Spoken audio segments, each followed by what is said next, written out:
Downton Abbey is arguably one of the most beloved television series of all time, a six-season giant beloved by television critics and normal viewers alike. Having accumulated numerous accolades, including Golden Globes, Emmys, and Screen Actors Guild Awards, the series was so successful in its telling of the story of the Crawley family and their staff that it spawned two sequel films, one of the same name in 2019, and this year's Downton Abbey, A New Era, which introduces a whole new cast of characters into the world audiences know and love.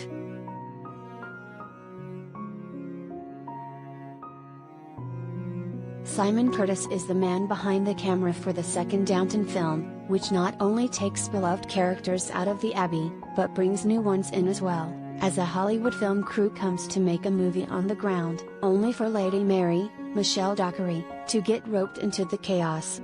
The film is a blend of the old guard and the new, and is another addition to Curtis's long and storied career, alongside films like My Week with Marilyn and Woman in Gold.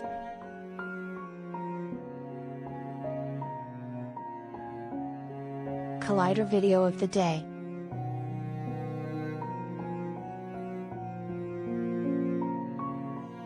Ahead of the film's release on DVD and Blu-ray on July 5th, Collider had the opportunity to fly to England and interview Curtis at the stunning Rest Park, the UK filming location for the French villa inherited by Maggie Smith's dowager countess in the film.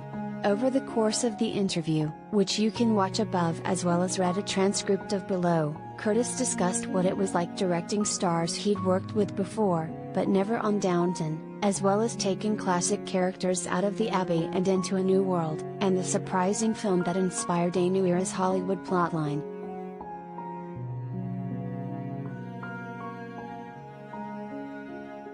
Collider, first off, lovely to meet you. The film is incredible, and that comes from somebody who's only been watching Downton for the last handful of years.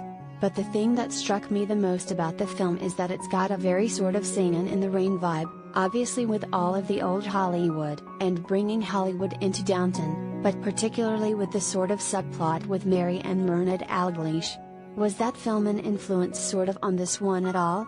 Or were there any other early talkie or silent films that had an influence on it?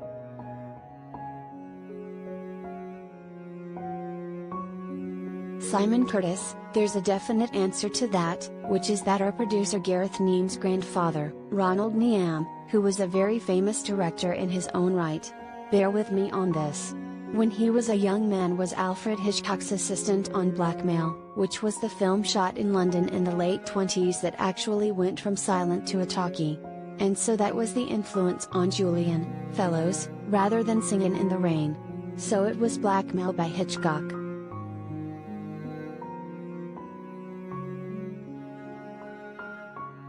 Collider, yeah. That's fantastic.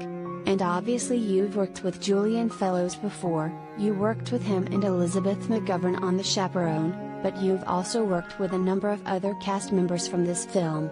You've worked with them before, but what was it like sort of coming in as a new director to a project that they've essentially been working on for ages?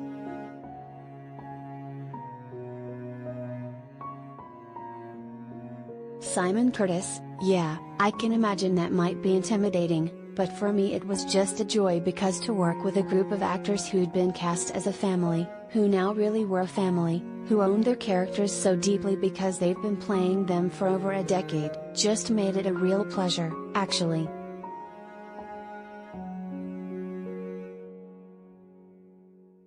Collider, and you were filming in these completely beautiful spaces like this. Is it sort of intimidating to take those characters out of Downton at all? Because for most of the series they've been contained to the one place.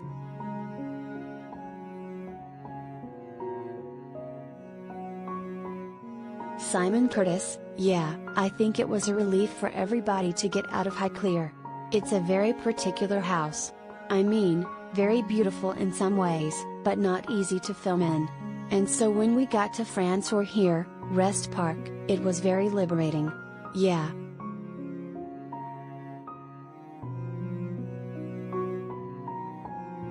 Collider, and this film, even more so than the first one or the series, has such a massive ensemble cast because you're bringing in the family at the villa and then the Hollywood stars.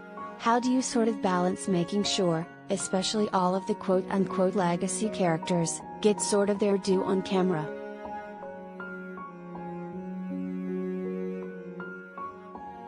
Simon Curtis, well, again, the script is a brilliant map for that because Julian is really skillful at giving all his characters satisfying journeys.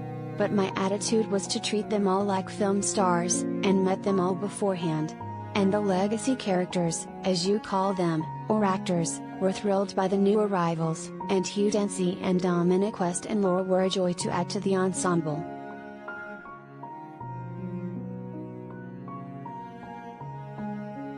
Downton Abbey, A New Era, also starring Hugh Bonneville, Jim Carter, Raquel Cassidy, and Elizabeth McGovern, is streaming now on Peacock, and arrives on Blu-ray and DVD on July 5th.